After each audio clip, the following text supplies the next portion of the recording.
Alright, so Rema is back with another one. And let's not sugarcoat it, this track right here is absolute fire. The minute you hear that Sade sample drop, you already know we're in for something special. But what really makes this track hit? Because it's not just the sample, it's the way that the bass moves, the way the rhythm locks in, and how Rema plays with his delivery to shape the entire vibe. As usual, there's lots to break down, so let's get into it. So before we get into anything, we have to talk about this intro because it is straight up filth. I know I've already mentioned it, but the use of that Sade sample absolutely bangs. One of the first things that stands out is the live bass. It's warm, fluid, and it moves with the rhythm. And this is key because it means that it's not just sitting there in the background. It's breathing, shifting, and making the track feel alive. Then you've got the drum pattern, and I actually like the fact they didn't run with a standard Afrobeats rhythm. If you listen, it actually tends to lean more towards hip hop or R&B. It's less syncopated and has less polyrhythmic layering. The space between the kick drum and the snare creates room for everything else, allowing the Sade sample and the bass to drive the track. And finally, there's the high-pitched keys. These come in once per bar, cutting through the mix just enough to add that final touch of atmosphere. It's subtle, but essential for locking in the vibe. All of this together is the reason why this intro is pure fire. It's the perfect balance of groove, space, and atmosphere. And we're only 8 bars in. Okay, so we're going to go ahead, we're going to listen to the intro now. So just as a reminder for you, you're listening out for the live bass, you're listening out for those higher pitched keys, the drum pattern, but also that Sade sample, and how all of those things just bring the intro together, set the tone, set the mood. Let's do it.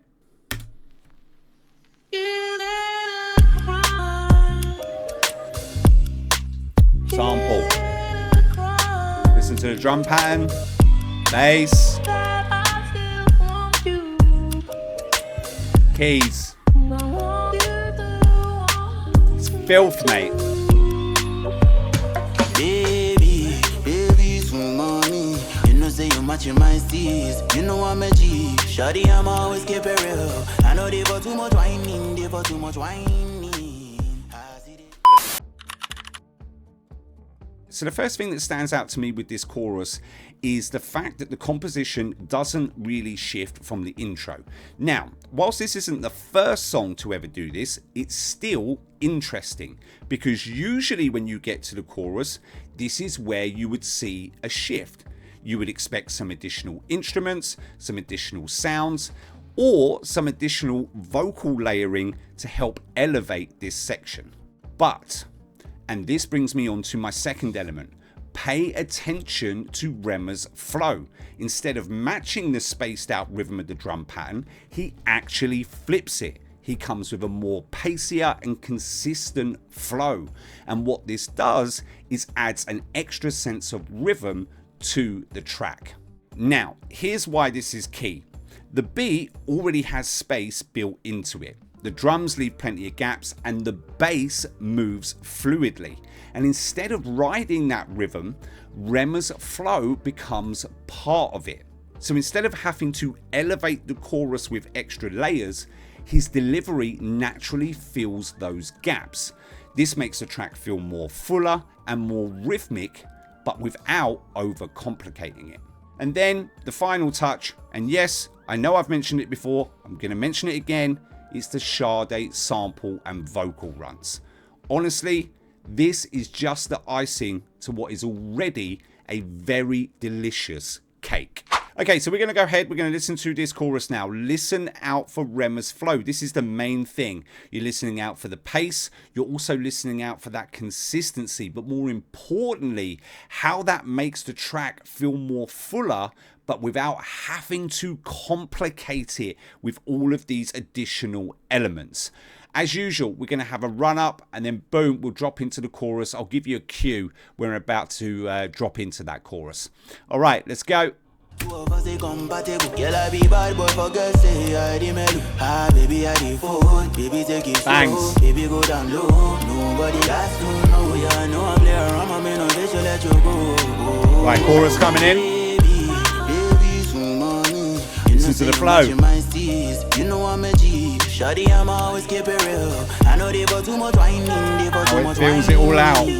I see the B. I see Shayo they enter. Oh yeah, make you call a B. Oh yeah, show yourself do over Sabi. Love is in the air. Baby, breathe in. The way you move this your body in a way, banana. Catch me up, got me hands up. Let's talk about some of the other unique elements in the track that stand out to me. And the first one has to be the strings that drop in at 55 seconds in the first verse. These are absolute fire. They make the track feel lush, immersive, bring in variety, richness, and even a sense of tension just before the chorus drop when we go back to the original composition.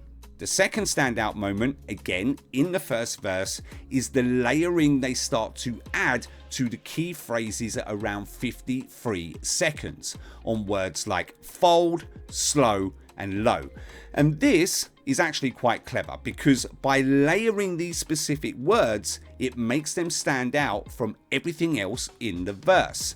It's a subtle touch, but it brings emphasis and it makes those moments hit differently. The final standout moment has to be the third verse. I really like the way that Rema switches up his flow here. Yes, the previous verses had pace, but there is a significant shift in the third verse that really catches your attention. But what I really like, and side note, this is just my interpretation, is how we see Rema fully committing to the person that he's speaking about here in this third verse. Yes, the previous verses, he was undoubtedly noticing her, but it was also mixed with this sense of keeping it casual and playing it cool. But here in the third verse, that dynamic shifts because he's no longer just admiring her. He's making it very clear that she is on a different level compared to anyone else.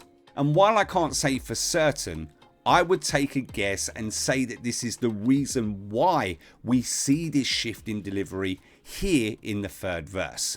Alright, so as with all of the other elements, we're going to go ahead, we're going to listen to the first verse now. We will listen to the third verse as well, so that we can kind of cover off the analysis there. But in this first verse, what we're listening out for, 55 seconds, strings coming in, and what they bring to the track, how they make it feel rich, immersive, lush, and all of that good stuff that we've spoken about. The second thing is around 53 seconds and how they start layering and bringing emphasis to some of those key phrases. As usual, we'll have a run up and I'll cue you in when the verse is about to drop. Let's do it.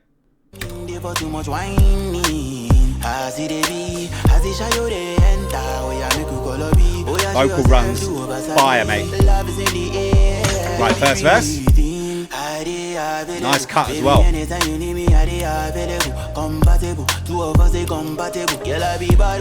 Right, emphasis on the words coming up. Boom. Again.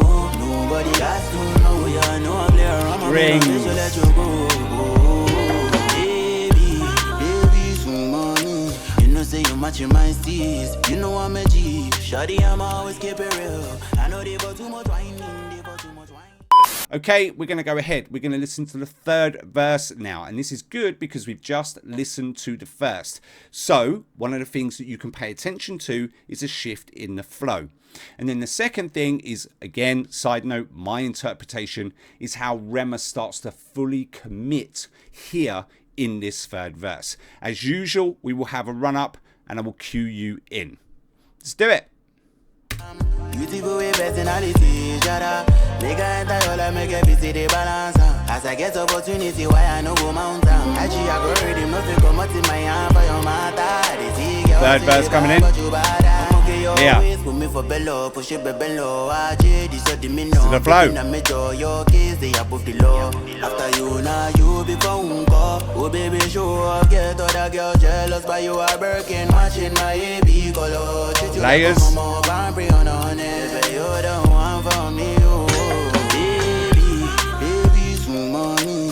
say you matching my steez. You know I'm a G. Shawty, I'm always keep it real. I know they bought too much wine, they bought too much wine. So to sum this all up, this track is a masterclass in doing more with less. Instead of stacking layers upon layers, the space in the production allows every element to breathe. And Rema uses this space to full effect. From the Sade sample to the live bass, the subtle strings, and the way that Rema's flow evolves across this track, everything here serves a purpose. Nothing feels overdone, and yet it still feels full and complete. Okay, so that's it for me. If you want to see more breakdown analyses videos, there'll be things popping up on the screen right now. But before I go, let me know what you thought of the track down in the comments below. And if you like this breakdown, don't forget to like, subscribe, turn on post notifications, and I will see you in the next one.